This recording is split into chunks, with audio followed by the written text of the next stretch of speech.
as someone who, I know that Boris had his faults, but I think that the way the party behaved, Rishi Sunak, who, you know, registered his name for his campaign back in December of last year, who's been on manoeuvres, all of them been on manoeuvres, how they could have got, they just waited for the opportunity instead of supporting him and saying, look, you've mucked up on these things, let's get it together. We have an election-winning team here, and they've stabbed him in the back. And those two little minions, Rishi, you know, the backstabber who's not going to get anywhere, and Liz, I'm sorry, but, you know, Lizzie, it's... But don't you think what's been missed here, certainly by the vast majority of the media, but also by Tory MPs, is the level of emotion connected to this? So you said earlier you wept today. Suella Braverman, the Attorney General, told me... I didn't say I wept. I said I had a few tears in my eyes. You used the W word. I'll go back and check. You did.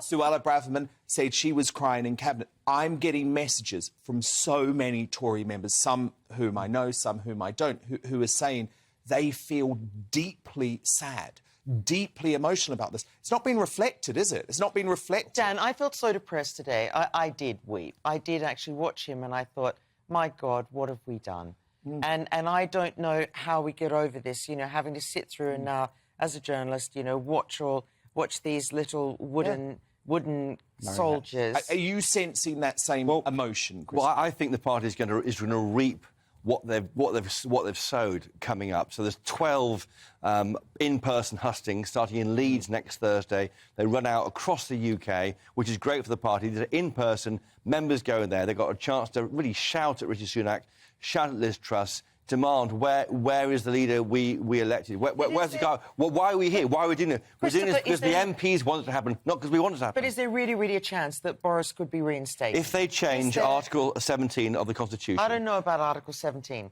Well, it sounds like something in a dating website. Give me 30 seconds of your time down on this, right? So basically, because John Major had no confidence vote in himself and fought stood again, when William Hague came in, they changed the rules. Article 17 means you can't stand if you're an outgoing leader. So you change that. Now, the way that might happen is there's letters going from the Association Chairman to the National Convention, which is this democratic body which decides the policy in the Tory party. They vote on overhauling Article 17. And that we're told, well, that can never happen, it would be outrageous. But I think what's happened to Boris Johnson is outrageous. Well, and then we need to change the rules. Why don't we set up a campaign for position 17? What's it called? Article 17. That's the one. Article 17 that is the one. of the Conservative Party constitution. Now, I can see Ashley. Ashley is sitting here thinking that the three of us are completely and utterly balmy. mad. And also... Because you are in the group of folk who think Boris Johnson was one of the worst prime ministers ever and that the Tory party would be absolutely mad to consider returning to him. That's how you feel, right? Look, was it last December when Allegra Stratton resigned? Since then, we have a cost of living crisis, inflation through the roof, petrol price rising. There is so much instability in our country. And by the way, I understand that Boris is a very charismatic man. I understand the fact that he had an 80-whatever seat majority. But the only person responsible for Boris Johnson's undoing is Boris Johnson because of his actions.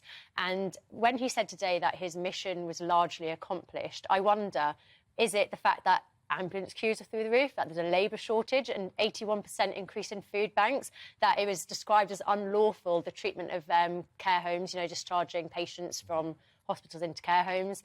He's the first Prime Minister ever to be questioned under caution, first Prime Minister found guilty of breaking the law, Wallpapergate, it goes on, giving contracts to their mates. And yet people still sit here and defend him. And for me personally, lockdown, Partygate is unforgivable. I had to give birth practically alone. I know people that had to give birth in March. Total disgrace. People going to funerals alone. And also, there's been no accountability. Even watching today, there's no apology or recognition. Prime Minister, though, actually, you do have to think about this. If Keir Starmer had been Prime Minister, we probably would still have restrictions now. You'd probably be walking around in a mask now. The country would still be locked down. We'd be doing the whole Australia-New Zealand thing. So I know Boris wasn't perfect during lockdown, but he was better than virtually. Wasn't perfect. He broke the law. But can you imagine? He ate an M&S sandwich. No, he didn't. There was parties, and also he tried to justify leaving dues when none of us were allowed leaving dues, even for funerals. So can you imagine you guys all sat here if it was Jeremy Corbyn when the country is in instability like it is, defending the actions? And It's this, like, lovable rogue thing that annoys me because he was not a competent leader. And look, I'm sure he's really fun around a dinner party, but he is not the person that we want to lead our country. He's great at the big issues. All right. That's the thing.